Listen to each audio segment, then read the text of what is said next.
Captain Jake Morrison stood at attention in the war room of the massive alien ship. The ceiling stretched high above him, designed for beings much taller than humans. Around the curved table sat 7 different alien species, each one looking down at him with barely hidden contempt. The Valthiran War Marshal Kethvar clicked his forearms together in what Jake had learned was a sign of impatience. His blue-scaled face showed no emotion, but his yellow eyes glowed brighter when he was annoyed. Right now they blazed like small suns. "Human Morrison," Kethvar said in his mechanical voice. "Your species has been part of our great empire for 200 years, yet you still fight like primitives." Jake kept his face calm. He had learned long ago not to react to such insults. "Sir, I believe our methods have proven effective in the past." A ripple of what sounded like laughter came from the other aliens. The Zelkari delegate, a being that looked like a walking tree with too many eyes, spoke up. "Effective? Your people throw rocks and hide behind barriers. This is not warfare. This is the behavior of frightened animals." Lieutenant Lisa Grant stood beside Jake. She was one of the best tactical minds in the human fleet, but here she was, just another primitive human. Her jaw tightened slightly, but she said nothing. The holographic display in the center of the table showed a star map. Red dots marked 12 systems in rebellion against the Empire. The aliens had been discussing strategy for 3 hours, and not once had they asked for human input. "The Iron Phalanx will crush these rebels in days," announced General Vextar, the military commander of the Korlani species. His insect-like features clicked as he spoke. 500,000 of our finest warriors, each worth 100 of any other soldier in the galaxy." Jake had seen the Iron Phalanx in action. They were impressive. Each warrior wore powered armor that could stop almost any weapon. Their personal energy shields made them nearly invincible. Their plasma rifles could cut through solid steel. By any measure, they were the most advanced military force in known space. "What about the human tactical analysis?" Lisa asked quietly. The room fell silent. All 14 alien eyes turned to look at her. War Marshal Kethvar's expression would have been funny if it weren't so insulting. "Human tactical analysis?" He repeated the words as if they tasted bad. "Your species has contributed many things to our empire: mining equipment, basic labor, simple engineering. But tactics, strategy, these require intelligence that your people simply do not possess." Admiral Ben Parker, the highest-ranking human in the room, stepped forward. His gray hair and weathered face showed his years of service. "With respect, War Marshal, human forces have successfully completed every mission assigned to them." "Yes," Kethvar agreed, "because we give you simple tasks. Guard this outpost, transport these supplies, fight these weak enemies. You follow. Orders, well, this is good. But planning battles, understanding strategy, these are not human abilities." Ryan Clark, a young human engineer, watched from the corner of the room. His job was to maintain the human equipment on the ship. The aliens barely noticed him, which was exactly how he liked it. While they talked, he quietly worked on a small device hidden in his toolkit. The War Marshal activated a new display. It showed the Iron Phalanx in training. Thousands of warriors moved in perfect formation. Their weapons fired in precise patterns. Their shields created walls of energy that nothing could penetrate. "Observe," Kethvar said with pride. "Perfection in warfare. Each warrior is enhanced with the finest technology. Each weapon is crafted with precision beyond human understanding. Each strategy is calculated by our greatest minds. The rebels will surrender when they see this force approaching." Jake studied the display carefully. The formations were indeed impressive. The technology was advanced, but something about it bothered him. The movements were too perfect, too predictable, too rigid.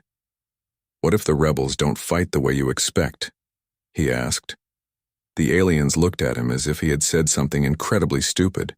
"There is only one way to fight," General Vexistar explained slowly, as if speaking to a child. "You use superior force to destroy inferior force. You use better weapons to defeat worse weapons. You use advanced technology to overcome primitive technology. This is the law of warfare." "But what if—" Jake began. "Enough," War Marshal Kethvar cut him off. "Humans, You will prepare your support vessels. When the Iron Phalanx moves to crush the rebellion, you will carry supplies and tend to the wounded. Leave strategy to those capable of understanding it. The meeting ended with the aliens filing out, discussing their plans in languages humans weren't supposed to understand. But Jake understood more than they knew. He had spent years learning their languages, studying their culture, and watching their methods. As the humans left the war room, Admiral Parker walked beside Jake. "What do you think?" he asked quietly. "I think they're about to learn something they won't like," Jake replied. Later, in the human quarters, the small group gathered around a simple table. The room was cramped compared to the alien spaces, but it felt more comfortable. Ryan Clark placed his small device on the table and pressed a button. A soft humming sound filled the air. "Jamming field is active," he said. "We can talk freely." Lisa. Grant pulled up her own tactical display. "I've been analyzing the Iron Phalanx for months. Their formations are impressive, but they have weaknesses." "The aliens don't want to hear about weaknesses," Admiral Parker said. "They believe their technology makes them invincible." "Maybe that's their greatest weakness," Jake suggested. The group spent the next hour discussing what they had observed. The alien military was powerful, but it was also predictable. They relied too heavily on their technology. They followed rigid strategies that never changed. They assumed their enemies would fight the same way they did. As the meeting ended, Ryan Clark packed away his device. "How long do you think we have?" he asked. "Not long," Admiral Parker replied. "The Iron Phalanx will deploy within days. After that, everything changes." Jake looked out the small window at the stars beyond. Somewhere out there, a rebellion was growing. The aliens saw it as a minor problem to be crushed. But Jake suspected it was something much more significant. The Empire had ruled the galaxy for 1,000 years. They had conquered every species they encountered. They had never faced a real challenge to their power. But rebellions had a way of revealing truths that empires preferred to keep hidden. "Get some rest," Admiral Parker advised. "Tomorrow we begin preparing for what comes next." As the humans dispersed to their quarters, none of them smiled. None of them showed any emotion that might be noticed by the alien surveillance systems. But there was something in their eyes, something the aliens had never bothered to look for. It was the look of people who knew more than they were saying, people who were waiting for the right moment, people who understood that sometimes the greatest strength came from being underestimated. The Empire's greatest army was about to march to war. They were confident of victory. They had no doubt that their superior technology and tactics would crush any opposition. They had no idea what was really waiting for them. The rebellion started on a mining world called Kepler 442b. Amy Thompson had been working there for 3 years as a communications officer. To the aliens, she was just another human doing simple technical work. They never suspected she was actually a trained intelligence operative. The Zephyrians on Kepler 442b lived in terrible conditions. They worked 18-hour shifts in dangerous mines while the Valtheran overseers lived in comfort above ground. When a cave-in killed 200 Zephyrian workers, the aliens called it an acceptable loss and ordered the survivors back to work the next day. That was when Veltar made his choice. The Zephyrian supervisor was normally quiet and obedient, but something changed in his eyes that day. Amy saw it happen during the memorial service for the dead workers. "This cannot continue," Veltar said quietly to Amy after the service. His species looked like tall, thin humans with silver skin and large black eyes. "My people are dying for their profit." Amy looked around carefully before responding. "What are you thinking of doing?" "I do not know," Veltar admitted, "but something must be done." Over the next few weeks, Amy carefully approached Veltar with suggestions. She never told him directly what to do. Instead, she asked questions that led him to his own conclusions. How many Zephyrian workers were there across the 12 systems? How many alien overseers guarded them? What would happen if the workers all stopped mining at the same time? The rebellion began small. Workers on 3 mining worlds stopped working and demanded better conditions. The Valtheran response was swift and brutal. Orbital bombardment destroyed 2 worker settlements, killing thousands of civilians. But instead of crushing the rebellion, The violence only made it spread. Zephyrian workers on 6 more worlds joined the revolt. Then sympathetic members of other species began helping them. Soon, 12 entire star systems were in open rebellion against the Empire. Colonel Steve Rogers commanded the human military advisors, secretly supporting the rebels. Officially, he was just overseeing human supply operations. In reality, he was teaching the rebels how to fight an enemy with superior technology. "Forget about fighting fair," he told a group of Zephyrian commanders during a secret meeting. "The Empire has better weapons and armor. If you fight them the way they expect, you will lose." Major Kate Williams worked with rebel engineers to build improvised weapons. The aliens had forbidden the rebel worlds from having advanced military technology. But Kate showed them how to turn mining equipment into weapons, how to use industrial chemicals to make explosives, how to convert cargo, ships into warships. The key was mobility. The Iron Phalanx was designed to fight set battles against organized armies, but the rebels refused to fight that way. They hit supply convoys and disappeared. They sabotaged communication stations and vanished before reinforcements arrived. They struck military outposts and melted away into civilian populations. War Marshal Kethvar was furious. "These cowards will not stand and fight like warriors," he complained during a strategy meeting. "They hide like insects and strike from shadows." Jake Morrison was present for that meeting. He watched the aliens grow more frustrated as each conventional tactic failed. They sent armored columns to hunt the rebels, but the rebels avoided them. They established fortified bases, but the rebels never attacked them. They tried to cut off rebel supply lines, but the rebels seemed to need very few supplies. "Perhaps we should consider alternative strategies," Jake suggested during one meeting. General Vextar made a dismissive clicking sound. "What would humans know about fighting rebels? Your species has never faced such a challenge." Jake almost smiled at that. Humans had been fighting rebellions and insurgencies for thousands of years. They had learned hard lessons about how to fight them and how not to fight them. But the aliens didn't want to hear about human experience. Instead, the Empire decided to escalate. If the rebels wouldn't fight fairly, the Empire would make them pay for their cowardice. They began targeting civilian populations on rebel worlds. Hospitals were bombed. Schools were destroyed. Entire cities were leveled from orbit. The attacks were meant to break rebel morale. Instead, they had the opposite effect. Species that had been neutral in the conflict began questioning the Empire's methods. Some even started secretly supporting the rebels. Amy Thompson coordinated much of this support through a network of human operatives spread across the galaxy. To outside observers, they were just doing their normal jobs.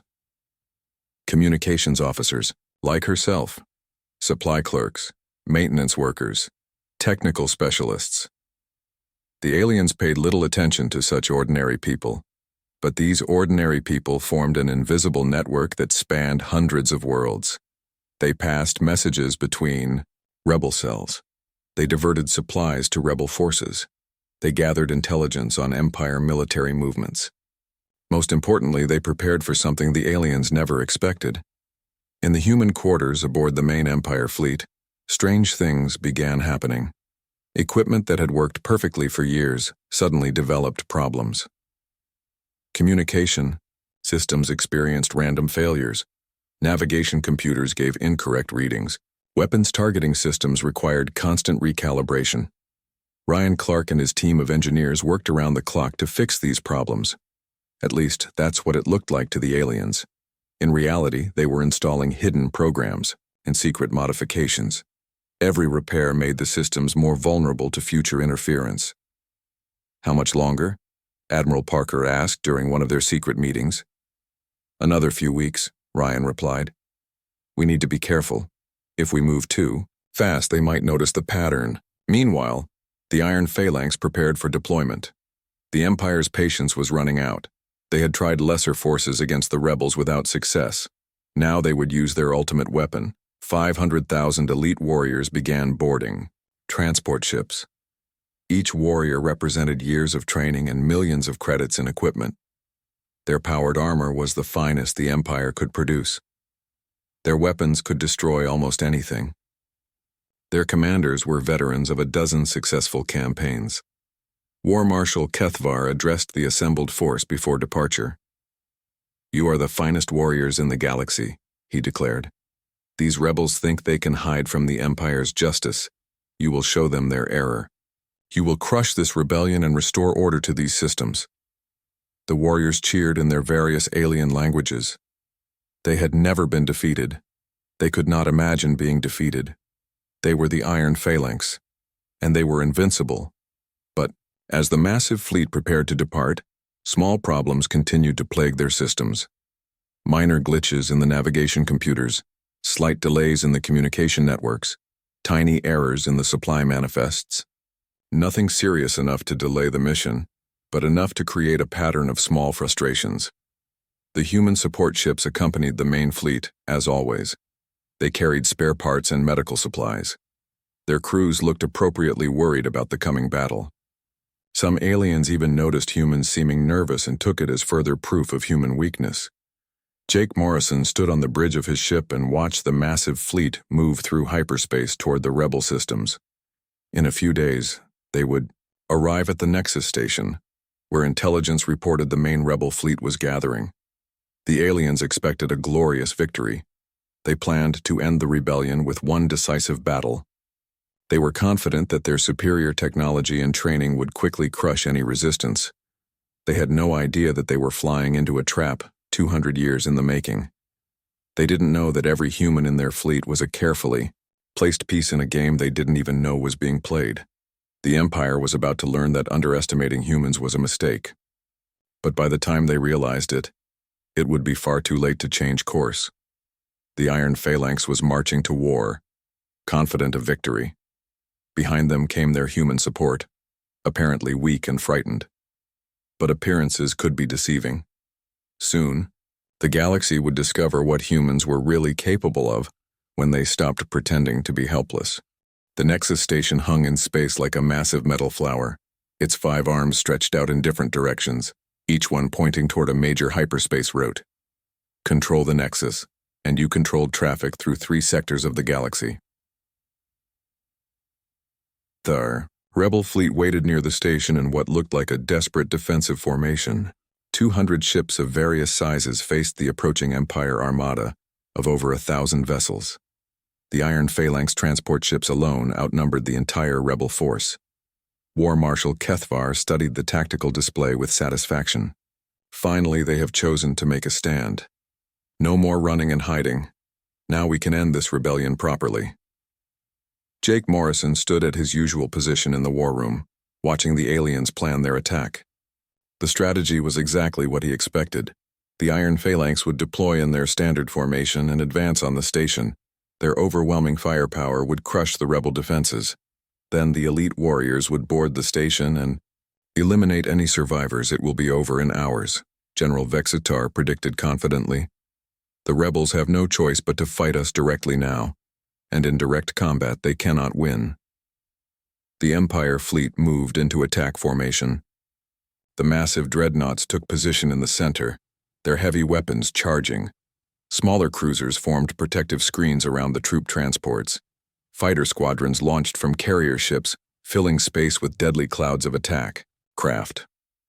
At the rear of the formation, the human support vessels began what appeared to be a panicked evacuation. Admiral Parker's voice came over the communication channels, sounding worried and frightened.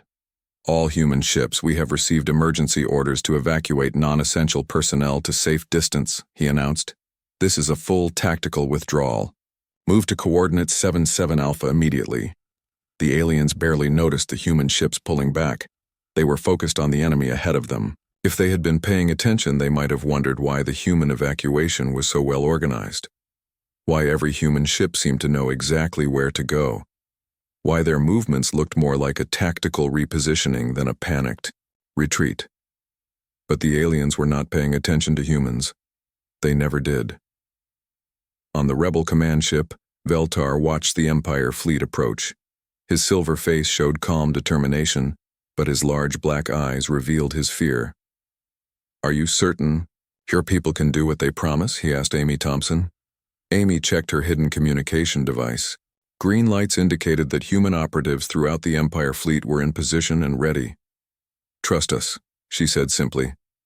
The battle began with a massive exchange of firepower. The Empire fleet opened with a coordinated barrage from their heavy weapons. Beams of energy and streams of projectiles filled the space between the two forces. The rebel ships returned fire with everything they had, but their weapons seemed pitifully weak compared to the Empire arsenal. Several rebel ships exploded under the initial bombardment.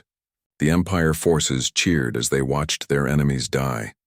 This was going exactly as planned, but then Dr. Chris Johnson, working frantically at a concealed computer terminal on the Nexus station, entered a series of commands. His fingers moved quickly over the alien-designed interface, accessing systems that the Empire thought were completely secure. "Initiating Phase 1, he reported quietly into his communicator. Across the Empire fleet, small problems began to multiply. Targeting. Computers developed minor glitches. Shield generators experienced momentary power fluctuations. Communication arrays suffered brief interruptions. The problems were so small that most crews didn't even notice them at first. A weapon fired slightly off target. A message arrived a few seconds late. A shield flickered for an instant before stabilizing. But Commander Alex Turner, stationed aboard one of the human support ships, was coordinating something much larger. His ship looked like it was running away with the other human vessels. In reality, it was moving into the perfect position to implement a plan years in the making. "All teams report ready," he said into his secure communicator. Waiting for authorization to proceed. The Empire forces pressed their attack. More rebel ships died under their withering fire. The Iron Phalanx transport ships moved closer to the station, preparing to deploy their deadly cargo of elite warriors. War Marshal Kethvar watched the battle with growing satisfaction. "The rebels are breaking," he observed. "Their defensive formation is collapsing. Soon we can begin the boarding operation." Intelligence officer Nick Davis, supposedly just a human data analyst, worked at his station aboard the Empire flagship. His fingers moved over his controls, but he wasn't analyzing battle data. He was activating programs that had been hidden in the Empire's computer systems for months. Every piece of human-maintained equipment in the fleet contained secret backdoors. Every system that humans had been allowed to repair now had hidden vulnerabilities. Every communication network that humans helped operate could be turned against its users. "Empire Fleet, this is Admiral Parker," came the broadcast from the retreating human ships. "We are detecting massive system failures across your formation. Recommend immediate diagnostic checks on all critical systems." The aliens ignored the warning. Humans were always worried about technical problems. They saw danger where none existed. Real warriors didn't stop fighting because of minor equipment issues. That was their first mistake. Specialist Emma Lee, working from her hidden position on one of the Empire cruisers, began activating the real trap. Her official job was maintaining life support systems. Her real job was something the aliens never suspected. "Initiating Phase 2, she reported. Across the Empire fleet, the small problems suddenly became big problems. Weapons stopped firing in the middle of combat. Shields failed without warning. Communication systems went completely silent. Navigation computers began giving wildly incorrect readings. The perfectly coordinated Empire attack dissolved into chaos as hundreds of ships lost control of their most basic systems. Captains tried to contact their commanders but found their communication arrays dead. Gunners pulled triggers on weapons that refused to fire. Helmsmen watched in horror as their ships drifted out of formation. "What is happening?" War Marshal Kethvar demanded, but his own communication system was as dead as everyone else's. The rebel fleet, which had seemed on the verge of defeat, suddenly pressed forward with renewed vigor. Their ships moved in perfect coordination, while the Empire forces floundered, in confusion. But the real surprise was yet to come. The human support ships, supposedly fleeing in panic, suddenly changed course. Instead of running away, they turned back toward the battle, and as they moved, they began to change. Cargo pods detached to reveal hidden weapon systems. Communication arrays extended into targeting sensors. Supply ships transformed into warships, more advanced than anything in the Empire fleet. Jake Morrison stood on the bridge of what had appeared to be a simple transport vessel. Around him, the ship's true capabilities came online. Advanced weapons powered up, stealth systems activated, battle computers initialized targeting solutions. All human ships, this is Admiral Parker, came the broadcast on secure channels. Operation Awakening is now active. Show them what we're really capable of. The Empire forces, already struggling with their system failures, now found themselves facing an entirely new enemy. The human ships moved with precision and speed that defied everything the aliens thought they knew about human technology. Advanced missiles streaked from human launchers, each one finding its target with impossible accuracy. Energy beams more powerful than anything in the Empire arsenal carved through alien armor like it was paper. The humans fought with tactics and technology that seemed to come from nowhere. On the Empire flagship, emergency lights flashed as system after system failed. War Marshal Kethavar grabbed a backup communicator and tried to contact his fleet commanders. All ships respond immediately. What is your status? But most of his ships couldn't respond. Their communication systems were down. Their weapons were offline. Their engines were failing. The Iron Phalanx, the most feared military force in the galaxy, was falling apart without firing a shot. The few messages that did get through painted a picture of complete disaster. Ships reported total system failures. Others described impossible, human weapons cutting through their defenses. Some simply screamed in panic before going silent. Ryan Clark, still supposedly just a human engineer, worked calmly at his station. His fingers moved over controls that the aliens didn't even know existed. Every repair he had made, every system he had worked on, every piece of equipment he had touched now responded to his commands. Phase 3 initiated, he reported. Complete. System takeover in progress. The trap was sprung. The Empire's greatest army was helpless. And for the first time in the battle, some of the humans began to smile. The Iron Phalanx warriors found themselves trapped inside their own transport ships as the vessels drifted helplessly through space. Their powered armor, which had made them nearly invincible for so long, suddenly felt like metal coffins. Commander, Sam Wilson led the first human boarding party onto an Empire troop transport. His team moved through the corridors with practiced efficiency, their weapons and equipment clearly far more advanced than anything the aliens had ever seen humans carry. The Veilthiran warriors they encountered were in shock. Their personal energy shields flickered weakly or failed completely. Their plasma rifles sparked and died when they tried to fire them. The technology that had defined their superiority for centuries was betraying them at the worst possible moment. How? Is this possible? One of the alien warriors demanded as Sam's team surrounded him. His forearms gestured helplessly at his malfunctioning equipment. Sam checked his weapon, a sleek device that hummed with contained power. You want to know the secret? You never bothered to ask us how our technology really worked. You just assumed. It was primitive. Lieutenant Mia Jackson coordinated the tactical assault from the human command ship. Her displays showed the entire battle space in perfect detail. Every enemy vessel, every friendly unit, every system status was clearly marked and updated in real time. The aliens had always mocked human technology as crude and simple, but now Mia's computers were running circles around the Empire's finest military systems. Her tactical programs predicted enemy movements before the aliens even made them. Her communication networks operated flawlessly while the enemy struggled with total silence. Strike Team Alpha, enemy reinforcements approaching your position, she warned. Recommend flanking maneuver through maintenance passages. Copy that, came the immediate response. Human assault teams moved through the alien ships like they had built them themselves, which in many cases they had. The truth was finally coming out.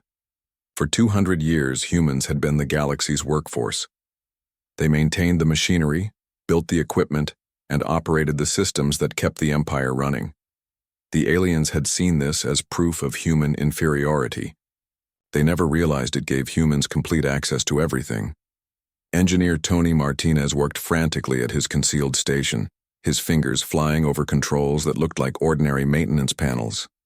Around him, the Empire's most advanced warship was shutting down system by system. Life support failing on deck 7 through 12, he announced calmly. Artificial gravity offline in sections C and D. Main engines will shut down in approximately 3 minutes. The aliens had built their ships with human help. Humans had installed the computers, wired the networks, and programmed the systems. Every piece of technology in the Empire fleet had human fingerprints on it. And now those humans were taking it all back. Specialist Grace Brown had spent 3 years working as a supply clerk on the Empire flagship. The aliens barely noticed her as she moved through the corridors, delivering equipment and maintaining inventory records. They had no idea she was mapping every room, memorizing every security protocol, and identifying every weakness. Now she led a team of human special forces through the ship's service passages. They moved like ghosts, avoiding the main corridors, where confused alien crew members stumbled around in the dark. Their target was the ship's command center. "We're in position," she reported quietly. Awaiting go signal. The battle in space had become completely one-sided. The Empire fleet, stripped of their technological advantages, could barely fight back. Human ships moved among them with deadly precision, targeting key systems and disabling vessels without destroying them unnecessarily. This wasn't the mindless slaughter the aliens had expected to inflict on the rebels. This was surgical, precise, and terrifyingly efficient. The humans were fighting like they had done this 1,000 times before. Because they had. Admiral Ben Parker stood on his command bridge, watching the tactical display with calm satisfaction.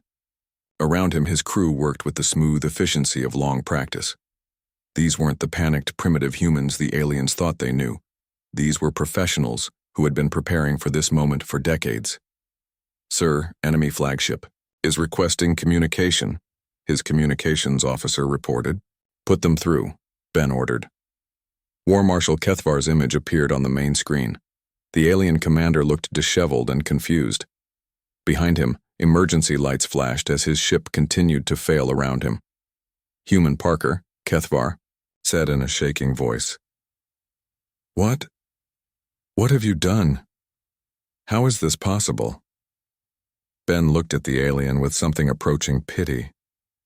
"We tried to tell you," he said simply. "You never wanted to listen.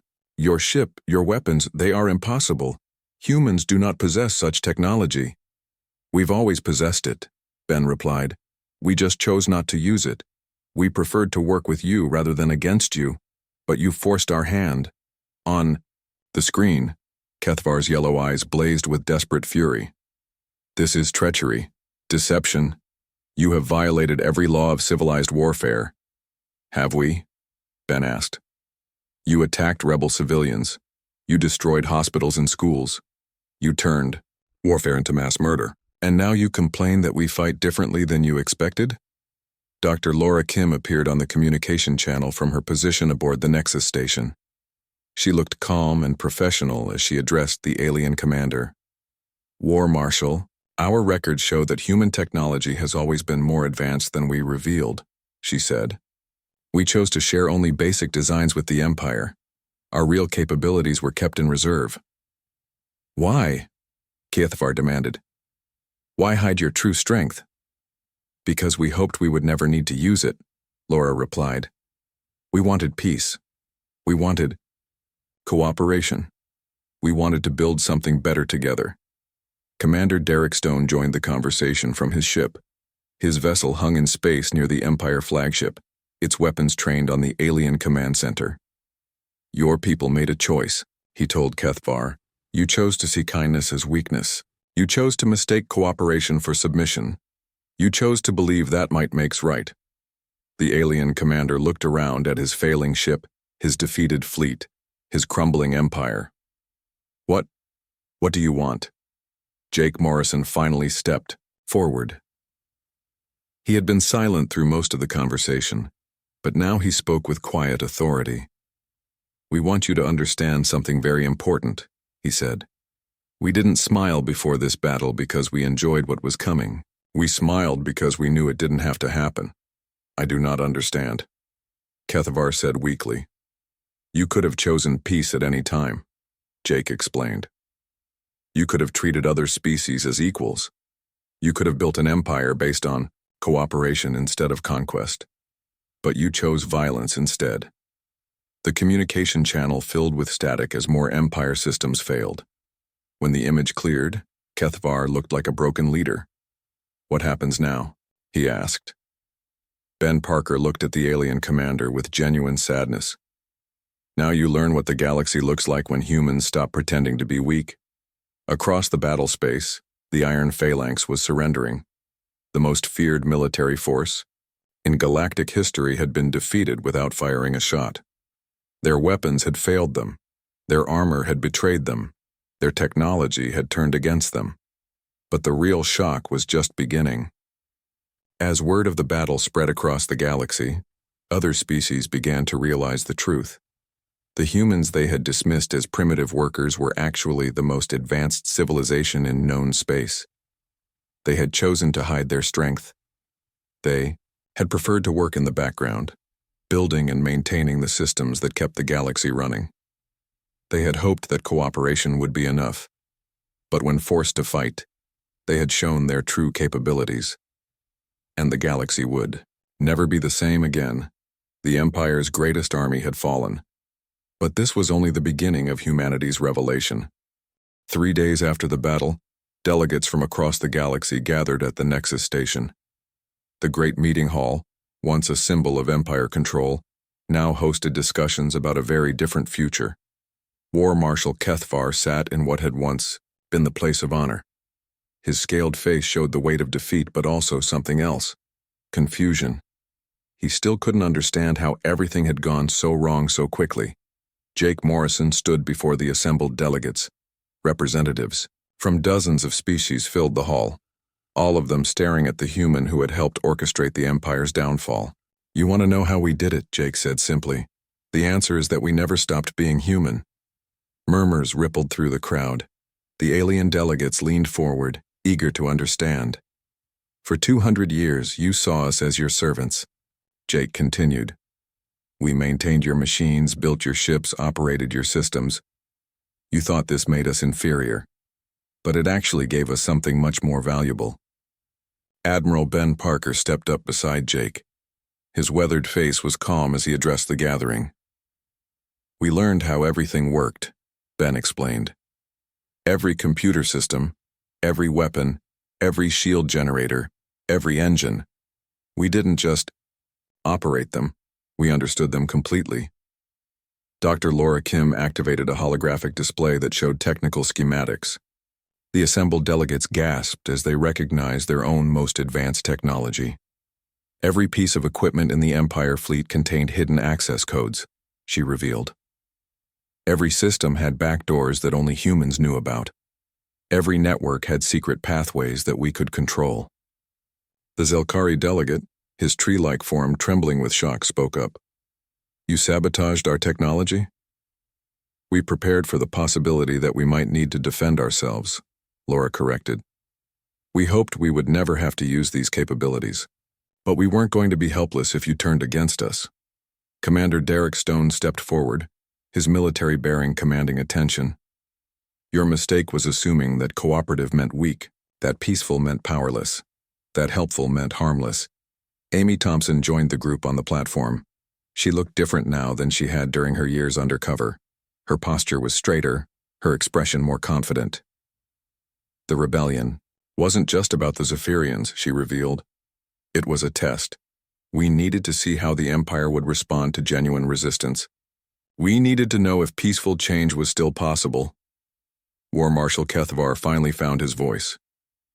"The destruction of civilian targets. Was that part of your test?" Amy's expression hardened. "That was your choice. We gave you every opportunity to handle the rebellion with restraint. Instead, you chose mass murder. That's when we knew the Empire couldn't be reformed." Ryan Clark, the young engineer who had seemed so innocent, stepped forward with a device in his hands. It looked like a simple tablet, but the technical readouts it displayed made several alien scientists gasp in recognition. "This is our real technology," he said quietly. "Not the simplified versions we shared with the Empire. Our actual capabilities." The device projected holographic displays showing spacecraft designs, weapon systems, and technologies that were clearly centuries ahead of anything the Empire possessed. The assembled delegates stared in stunned silence. "How long?" asked General Vextar, his insect-like features clicking nervously. How long have you possessed such advancement? Since before we met you, Ryan answered. We were already capable of interstellar travel when your scouts found Earth. We already had advanced weapons and defensive systems. We already understood technologies that you're still trying to develop. The revelation sent shockwaves through the gathering. Species that had considered themselves advanced suddenly realized they were primitive by human standards. But why? The Korlani delegate demanded. Why pretend to be less than you were? Jake looked around the room at all the confused, frightened, and angry faces. Because we've seen what happens when advanced civilizations meet less advanced ones. Usually the advanced civilization conquers or destroys the less advanced one. We didn't want to be conquerors, Ben added. We wanted to be neighbors. We wanted to learn from you, to share with you, to build something together. Lisa Grant, who had remained silent until now, finally spoke. Your empire was built on the idea, that might makes right, that superior technology gives you the right to rule others. We rejected that philosophy. So you chose to be ruled by us instead? Kethvar asked, his voice bitter. We chose to work with you, Lisa corrected. We took supporting roles because we believed cooperation was better than conquest. We hoped that by showing restraint, we could encourage you to do the same. Commander Sam Wilson stepped forward, his expression serious. But we were always prepared for the possibility that you would force us to reveal our true capabilities. Every human in the Empire was a trained operative. Every human settlement was a potential military base. Every human worker was a soldier in disguise. The implications hit the assembled delegates like a physical blow. For 2 centuries, they had been surrounded by humans who could have conquered them at any time. The Empire's workers, servants, and support staff had all been capable of overthrowing their masters. Tony Martinez activated another display, this one showing a star map of the galaxy.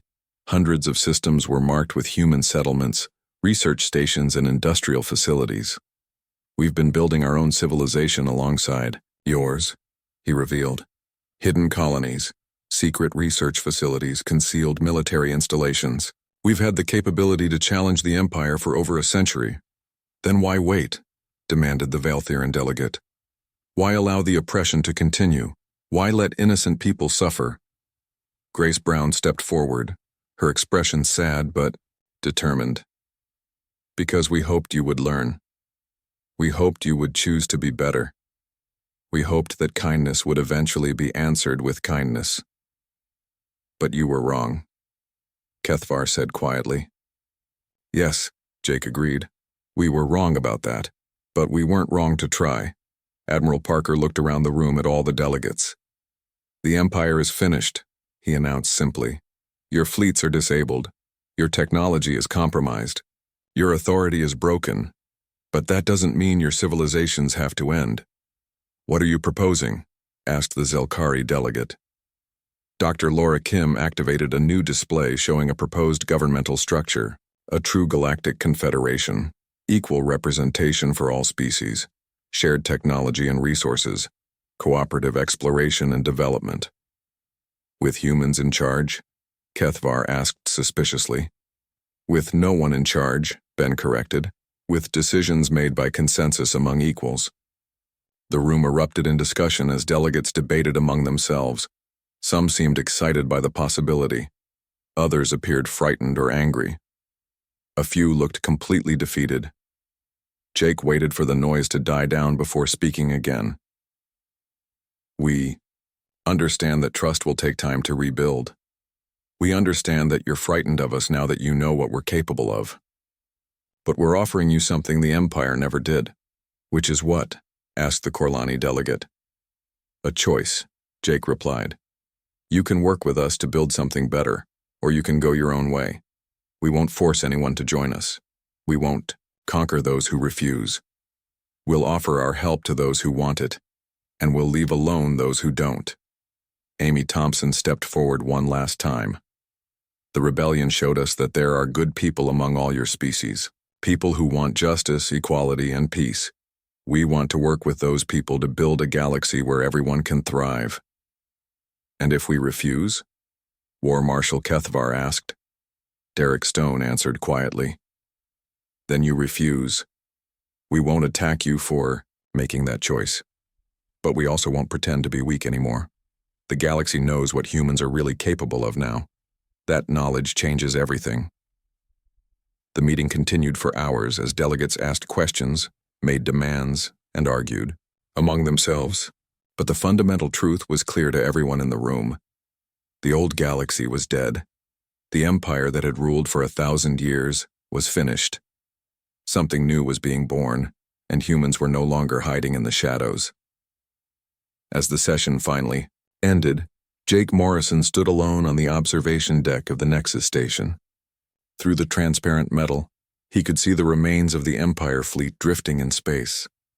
Some of the ships were being repaired by their crews. Others had been abandoned. Lisa Grant joined him at the window.